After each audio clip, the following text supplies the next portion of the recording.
Hello students, now we have to start the chapter that is natural vegetation and wildlife. Okay, तो इसमें हम already पढ़ चुके हैं about two forest. ठीक है, that is tropical evergreen forest and tropical deciduous forest के बारे में हम already पढ़ चुके हैं. ठीक है, अब हमारे 3 forest जो है वो और बचे हुए हैं. तो आज हम शुरू करेंगे with the third one. कौन सा है हमारा? द ट्रॉपिकल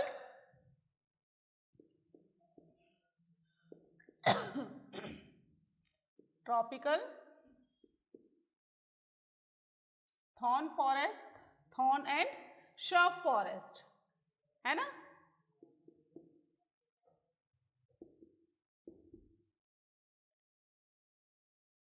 शर्ब्स की एक मिनट स्पेलिंग. शर्ब्स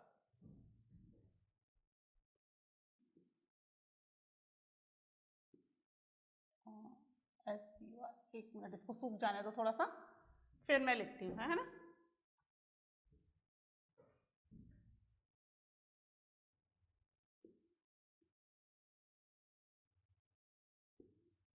ठीक है, tropical thorn forest and shrubs. ठीक है, ये भी कहाँ मिलेंगे?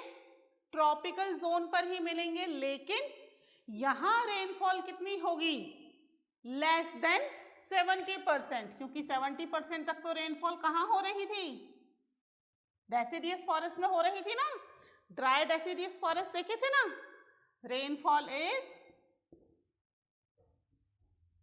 लेस देन 70 सेंटीमीटर, है ना? 70 सेंटीमीटर से कम हो जाएगी. 70 से ज्यादा होते ही तो फिर ड्राई डेसिडियस हो गया. ठीक है, तो यहां सबसे पहले हमने रेनफॉल से इसको सेपरेट कर दिया फ्रॉम द अदर फॉरेस्ट, है ना? यानी जो हमारे तीनों फॉरेस्ट है, तीनों फॉरेस्ट में रेनफॉल बिल्कुल डिफरेंट है. यहां सबसे कम है, फिर डेसिडियस फॉरेस्ट में उससे ज्यादा है, 200 से 70 सेंटीमीटर तक की, है ना? और एवरग्रीन में कितनी थी? मोर देन 200 सेंटीमीटर, जिसमें लेस देन 270 सेंटीमीटर, और डेसिडियस में बिटवीन 200 एंड 70 सेंटीमीटर के आसपास थी. ठीक है, पाए जाते ये भी ट्रॉपिकल एरिया में ही है, लेकिन ट्रॉपिकल में भी कौन सा वाला पार्ट? जहां पर सैंड होगी वहां पाए जाते हैं बेसिकली.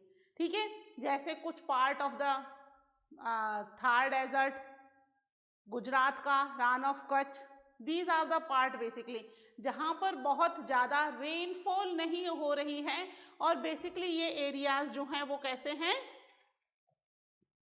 ये एरियाज बहुत ही ड्राई एरियाज हैं. तो कहां पाए जा रहे हैं ये वाले forest? Found in the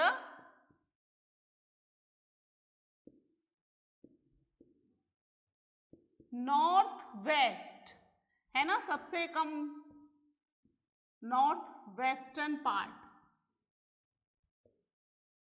of country, है ना? नॉर्थ वेस्टर्न पार्ट में पाए जा रहे हैं कंट्री के. जो हमारा नॉर्थ वेस्टर्न पार्ट है कंट्री का, वहां सबसे कम रेनफॉल होती है. हमने देखा था ना, ईस्ट से वेस्ट की तरफ क्लाउड्स जाते हैं तो रेनफॉल कैसी होती जाती है? कम होती चली जाती है. तो यहाँ पर रेनफॉल सबसे ज्यादा कम है. तो यहाँ कौन से एरिया आएंगे? सेमी एरिड एरिया आएंगे, इंक्लूडिंग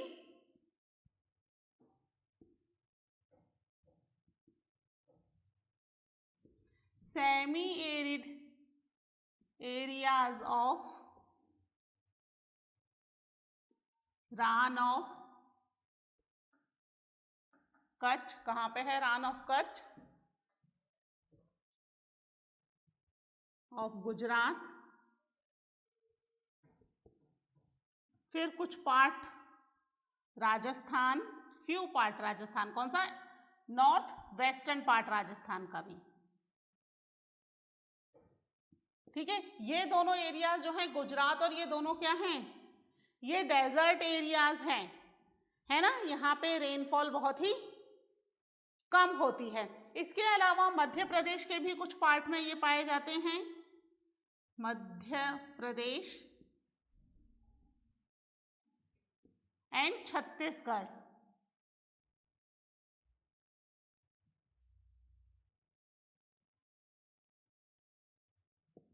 ठीक है, यहां पर वो एरिया जो कि लीवर्ड एरिया है, प्लेट्यूज है ना, तो प्लेट्यूज की वजह से जो लीवर्ड एरिया है वहां पर ये पाए जा रहे हैं, वहां रेनफॉल कम हो रही है। इसके अलावा some part of the Uttar Pradesh,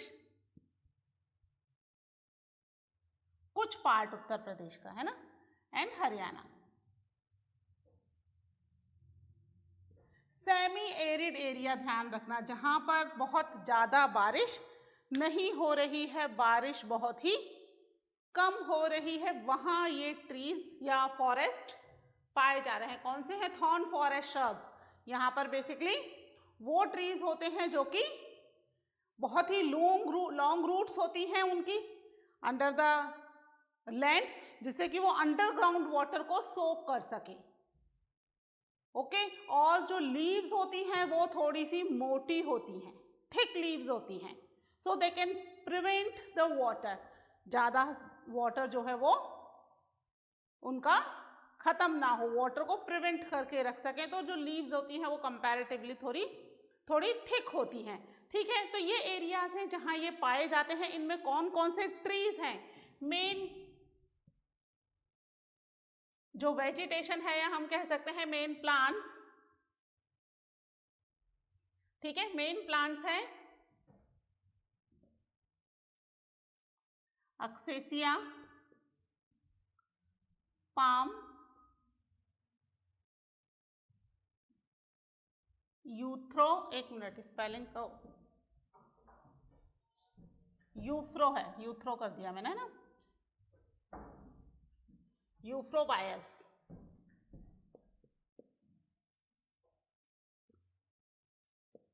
ठीक है, ये प्लांट्स हैं जो कि कहाँ पाए जा रहे हैं?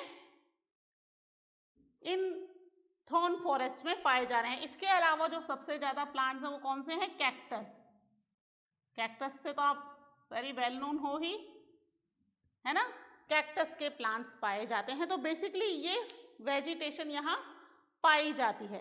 ठीक है, और ये वेजिटेशन कैसी होती है, इसकी रूट्स कैसी होती हैं? अंदर बहुत जगह ज्यादा डीप इनसाइड द अर्थ होती हैं, so they can soak the, they can get the underground water, है ना। इसको लिख लीजिए, फिर ये पॉइंट भी लिख लेते हैं।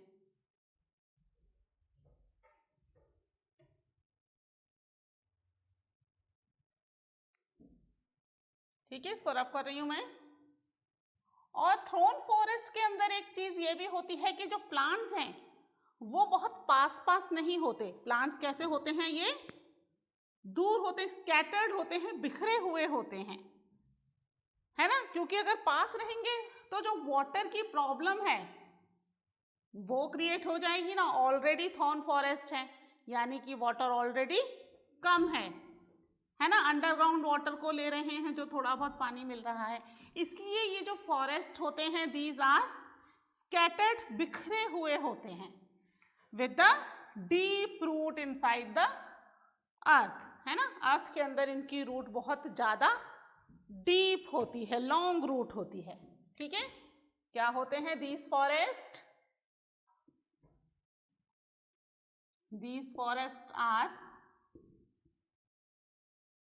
scattered and have long roots. Long roots penetrating deep into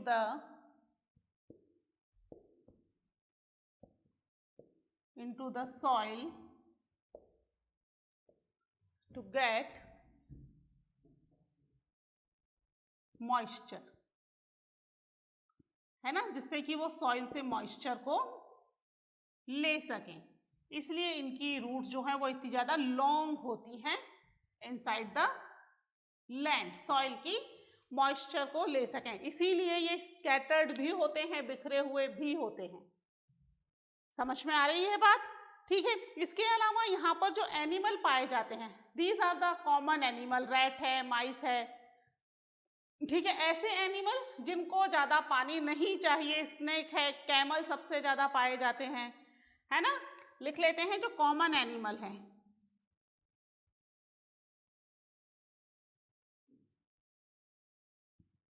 common animals are rat, mice, snakes, camel, ठीक है, वोल्फ, फॉक्स, वाइल्ड एस, ठीक है, दीज आर फ्यू एनिमल्स जो कि यहाँ पाए जा रहे हैं, एक्सेट्रा कर लेते हैं, ठीक है। तो ये जो है वो कुछ एनिमल्स इन फॉरेस्ट में पाए जा रहे हैं, ठीक है, समझ में आया। थॉर्न फॉरेस्ट एरिड एरिया में है ना, ट्रीज बहुत ही लिमिटेड ट्रीज हैं, बहुत ज्यादा ट्रीज नहीं है, और animals are very common, roots are very deep and scattered, बहुत बिखरे बिखरे हैं, ठीक है। बिखरे होने के लिए स्पेशली क्यों है, जिससे ये सॉइल से ज्यादा मॉइस्चर ले सके, रूट बहुत लॉन्ग होती हैं, अंडरग्राउंड वाटर को सोक कर सके, ठीक है, ये नोट कर लीजिए। फिर इसके बाद हम लिखते हैं about the mountain forest. Okay,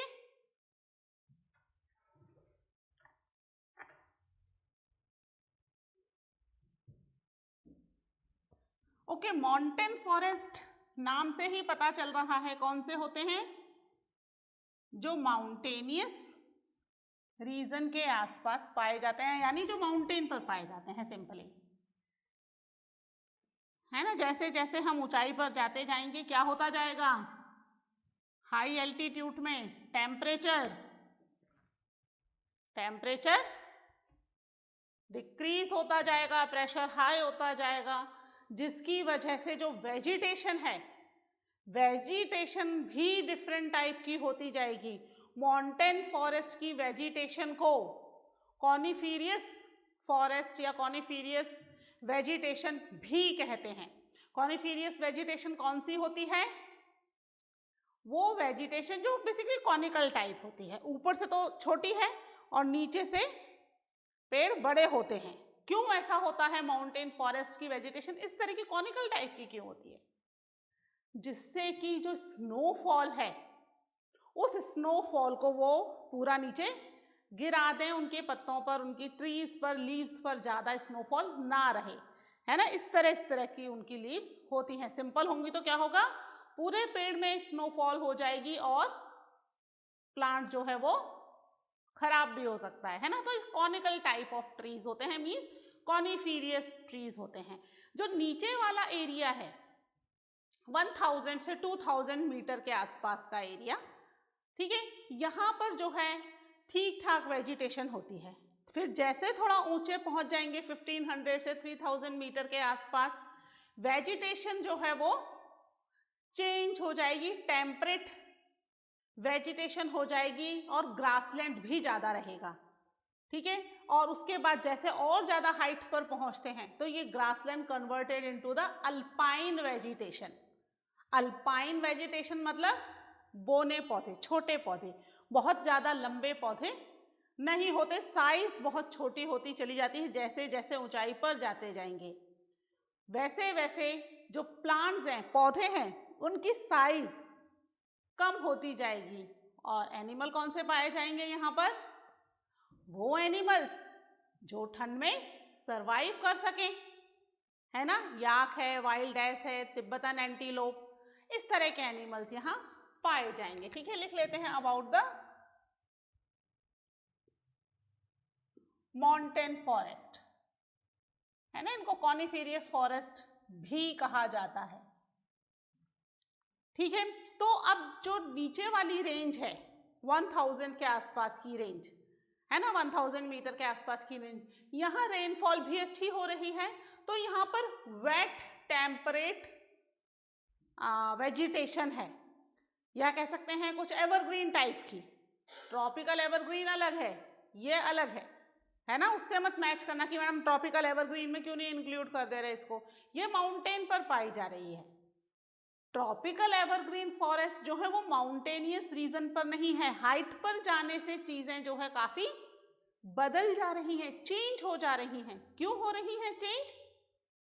altitude पर टेम्परेचर डिक्रीज होगा, प्रेशर हाई होगा, है ना। टेम्परेचर और प्रेशर का हमने क्या पढ़ा था कि वेजिटेशन के ऊपर बहुत ज्यादा इफेक्ट पड़ता है ना। जितना ज्यादा हाई टेम्परेचर होगा, जितनी ज्यादा सनलाइट मिलेगी, ट्री की ग्रोथ उतनी ही अच्छी होगी और उतनी ही फास्ट होगी, है ना। लेकिन माउंटेन रीजन है, क्या होगा यहाँ पर टेम्परेचर कम हो रहा है और सनलाइट भी कंपैरेटिवली कम आएगी ना सनलाइट। ट्रॉपिकल रीजन पर सनलाइट सबसे ज्यादा आ रही है, माउंटेनियस रीजन पर सनलाइट भी कम आएगी। तो अब जो ट्रीज की ग्रोथ है वो उतनी नहीं होगी, ना ही उनकी हाइट ज्यादा होगी, ठीक है। लेकिन रेनफॉल अच्छी हो रही है, पानी अच्छा मिल रहा है, तो इनको क्या कहेंगे हम? Wet temperate forest.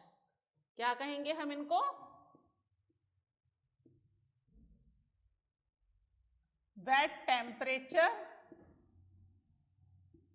Type forest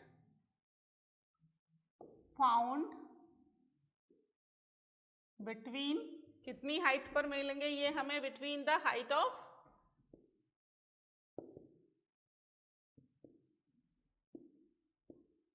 1000 and 2000 meters की हाइट पर ये हमें मिल रहे हैं, ठीक है। इसके बाद जैसे थोड़ा और ऊंचाई पर जाएंगे तो टेम्परेट फॉरेस्ट हो जाएगा,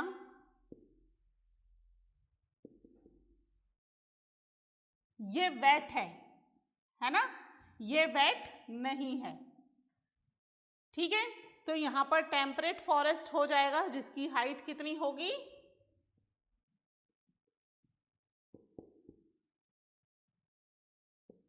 हाइट बिटवीन 1500 and 3000 मीटर्स तक की जो है हाइट टेम्परेट फॉरेस्ट की हो जाएगी, ठीक है। इसके बाद जैसे ही थोड़ा और ऊपर जाएंगे क्या होगा? यहां पर हाई एल्टीट्यूड के ऊपर चीजें चेंज हो जाएंगी, लेकिन यहां पर 1500 to 3000 मीटर्स के आसपास भी जो वेजिटेशन मिल रही है दैट इज कॉनिफेरियस, है ना।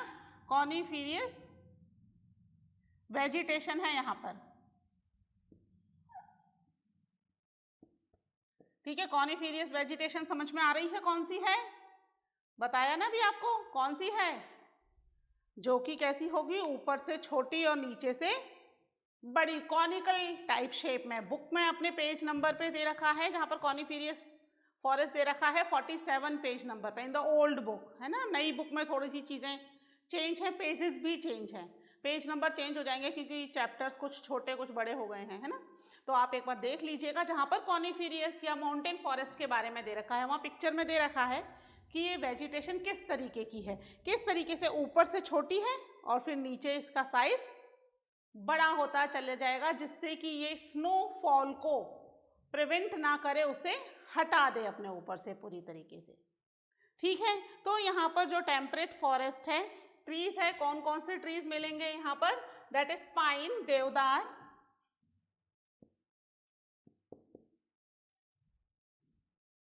सिल्वर फर,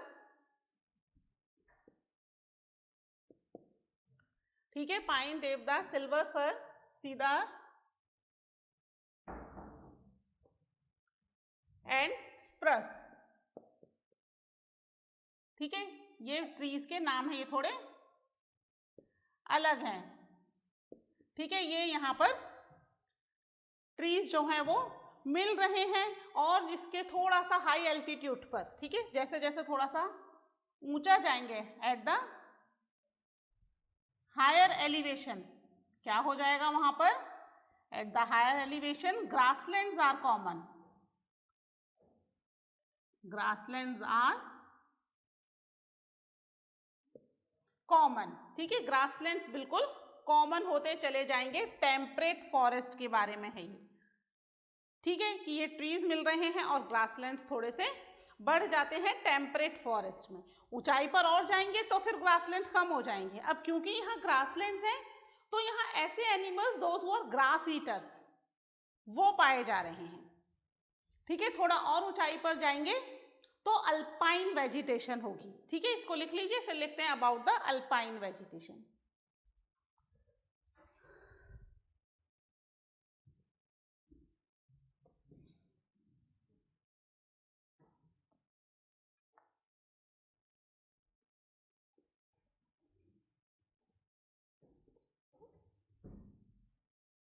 अल्पाइन का मतलब छोटी वेजिटेशन, हाइट जिनकी ज्यादा नहीं है, कम है। जितनी ऊंचाई पर जाते जाएंगे उतनी ही ज्यादा वेजिटेशन कैसी होती जाएगी, छोटी होती जाएगी। ये लिख दूं एक और, मैंने इसको भी मिटा दिया।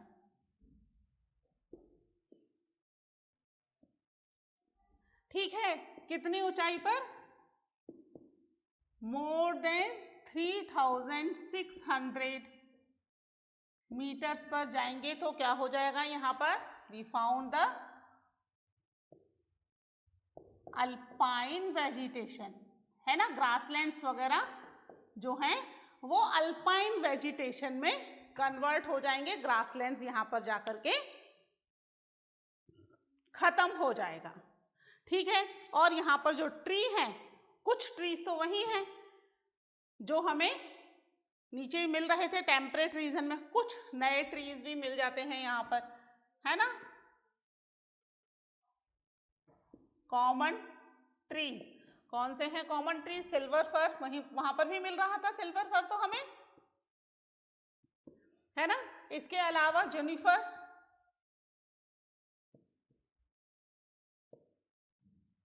ठीक है, जुनिफर के अलावा यहाँ पर पाइन एंड बीचेस, पाइन भी नीचे मिल रहे थे, पाइन्स।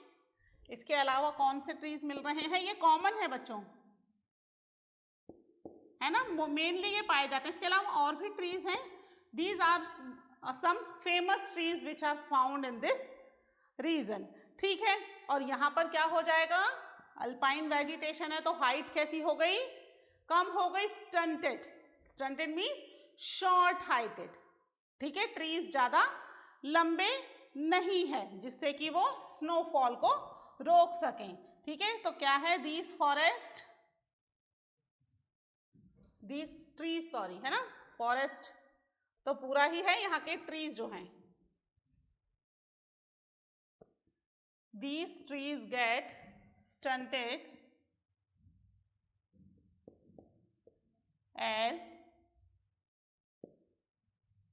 they approach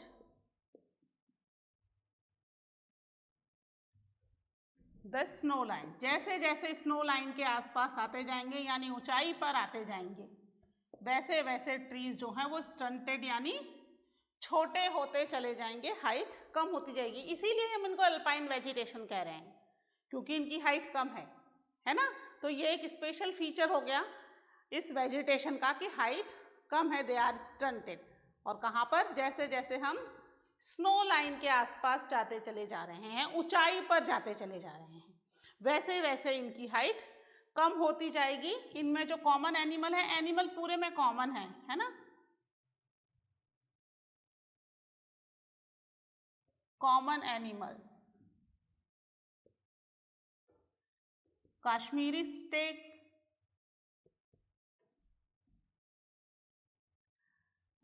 इसके अलावा तिब्बतन एंटीलोप,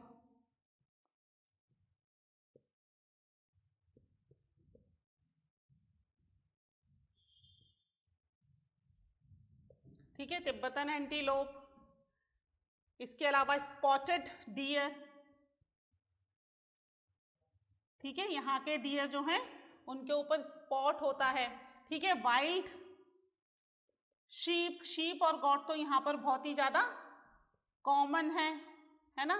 याक, वो एनिमल्स जिनकी स्किन मोटी होगी या फिर जिनके ऊपर बहुत ज्यादा फर होंगे, है ना, बहुत ज्यादा बाल होंगे, वही एनिमल यहाँ पर पाए जाएंगे, क्योंकि वही एनिमल यहाँ पर सरवाइव कर सकते हैं, दूसरे एनिमल सरवाइव नहीं कर सकते हैं। इसके अलावा रेड पांडा जो कि बहुत ही ज्यादा रेयर है, बहुत कम देखने को मिलता है, वो भी ठंडे एरिया में पाया जाता है। फिर goat, sheep, these are common in this area. तो ये कुछ कॉमन एनिमल है which found in the high altitude. ऊंचाई पर जाने में हमें ये वाले कुछ एनिमल्स मिलेंगे, ठीक है। तो ये हुआ अबाउट द माउंटेन फॉरेस्ट, ठीक है। तो आप इसको नोट डाउन कर लीजिए, है ना। तो हमारे 2 फॉरेस्ट और हो गए हैं। अब एक लास्ट हमारा फॉरेस्ट बचा है, that is mangrove forest, which we cover in the next lecture. Okay, till then, take care. Bye.